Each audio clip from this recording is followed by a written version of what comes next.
Hello বন্ধুরা, আজকে মাগুর মাছের ঝোল রান্না করছি। তার সঙ্গে রয়েছে সাটি মাছ, চ্যাং মাছ। তো সব মাছগুলো মিলিয়ে আজকে কিন্তু রান্না করব। তো এখানে আমরা মাছগুলো নিয়ে নিয়েছি, আপনারা দেখতে পাচ্ছেন। এখানে মাগুর মাছ রয়েছে, আর চ্যাং মাছ রয়েছে, সাটি মাছ রয়েছে। তো এখানে লবণ দিয়ে দিলাম, লবণ এবং হলুদ দিয়ে এটাকে কিন্তু একটু মিক্স করে নেব।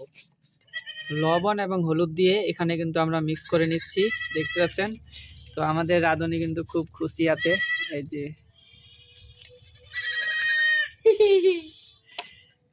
সামান্য পরিমাণে একটু তেল দিয়ে দেবো যেন মাছটা না ছিটকি করে।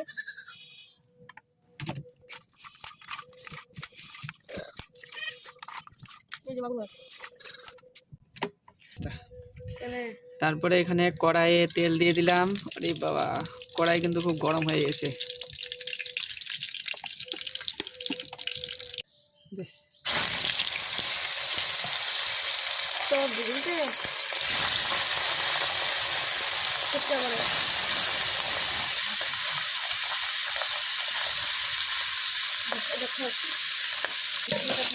এখানে মাছের ফ্রাইটা আমাদের কিন্তু হয়ে যাচ্ছে, দেখতে পাচ্ছেন। মাছের ফ্রাই আমাদের হয়ে গেল।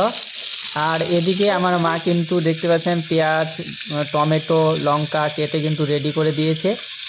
তো মাছটা ফ্রাই করে নিয়েছি। এরপরে আমরা এখানে তেল গরমে যে তেলটা বেঁচে ছিল মাছের, সেখানে দিয়ে দিলাম লঙ্কা, পেঁয়াজ, এগুলো কিন্তু একসঙ্গে দিয়ে দিচ্ছি।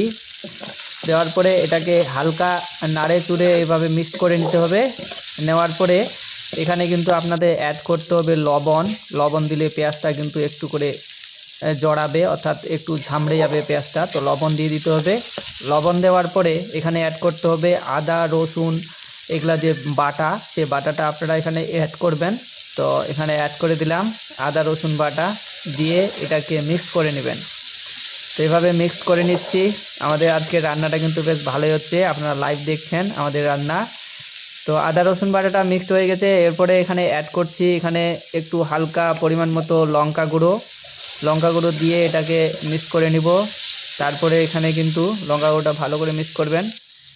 লঙ্কা গুঁড়ো দেওয়ার পরে এখানে এবার পরিমাণ মতো আমরা দিয়ে দিব হলুদ গুঁড়ো, যেমনটা আপনার মানে প্রয়োজন। একটু হালকা করে দিবেন, বেশি দিলে কিন্তু ভালো লাগবে না। তো এখানে মিক্স করে নেবেন ভালো করে। এটা ভালো করে নেড়ে চুড়ে আপনাদের মিক্সড করে নিতে হবে, এবং এটাকে কিন্তু কোনো রকম করতে হবে না। তারপরে এখানে আমরা দিয়ে দিলাম টমেটো দেওয়ার পরে টমেটোটা যেন সিদ্ধ হয়, ভালো করে টমেটো মিক্স করবেন। আর এরপরে এখানে হালকা হালকা আপনাদের জল দিতে হবে। জল দিয়ে কিন্তু এখানে একটা পেস্ট আপনাদের তৈরি করতে হবে খুব সুন্দর করে। তো এখানে ভালো করে আমরা নেড়ে নিচ্ছি, তারপরে হালকা জল দিচ্ছি। তো এরকম হালকা হালকা জল দিয়ে একটা কিন্তু পেস্ট তৈরি করতে হবে, সুন্দর যেন একটা পেস্ট তৈরি হয়। এবং বেশ কিছুক্ষণ ধরে আপনারা কিন্তু এরকম পেস্টটা তৈরি করবেন। দেখতে পাচ্ছেন আমাদের পেস্ট তৈরি হয়ে গেছে। তো এইরকম এর থেকেও ভালো করে সুন্দর করে পেস্ট তৈরি করতে হবে।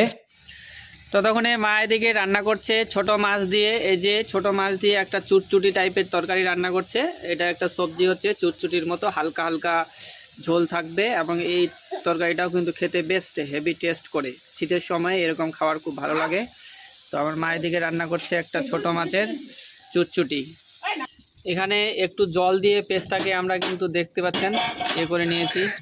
আর এই যে মাছগুলো এখন দিব জলের মধ্যে, মানে ঝোলের মধ্যে দিচ্ছি। জলের মধ্যে তো না বন্ধুরা, ঝোলের মধ্যে। তো এই যেখানে ঝোল আমাদের রান্না হয়ে গেছে, মাছের ঝোল। তো ঝোল দিয়ে দিলাম, তারপরে মাছগুলোকে দিয়ে দিলাম এই ঝোলের মধ্যে, দেখতে পাচ্ছেন। এবার এটাকে একটু হালকা আমরা জাল দিব এবং ঢাকিয়ে রাখবো। ঢাকিয়ে রাখলে কিন্তু খুব সুন্দর একটা কালার চলে আসবে, এবং খেতেও কিন্তু হেভি টেস্টি হবে। তো দেখতেই পাচ্ছেন বন্ধুরা আমাদের মাছের ঝোলটা কত সুন্দর হয়েছে, এবং কালারটা দেখুন, একদম ঠিক যেন রেস্টুরেন্টের মতো রান্না হয়েছে। এবং কালার দেখলে কিন্তু আপনারা প্রেমে পড়ে যাবেন এই মাছের ঝোলের। এখানে মাগুর মাছ রয়েছে, চ্যাং মাছ রয়েছে, সাটি মাছ রয়েছে। ওহ, খাওয়ার কিন্তু খুব টেস্ট হবে। দেখতে পাচ্ছেন ঝোলের কালারটা, আপনারা দেখুন না, দেখতে পাচ্ছেন এই কালারটা।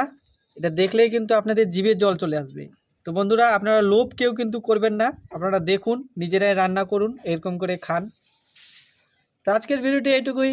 ভিডিওটি ভালো লাগলে অবশ্যই ভিডিওটিকে লাইক করবেন, আমাদের ছোট্ট চ্যানেলটিকে সাবস্ক্রাইব করে আমাদের সাপোর্ট করবেন। Thank you. সবাই ভালো থাকবেন, সুস্থ থাকবেন।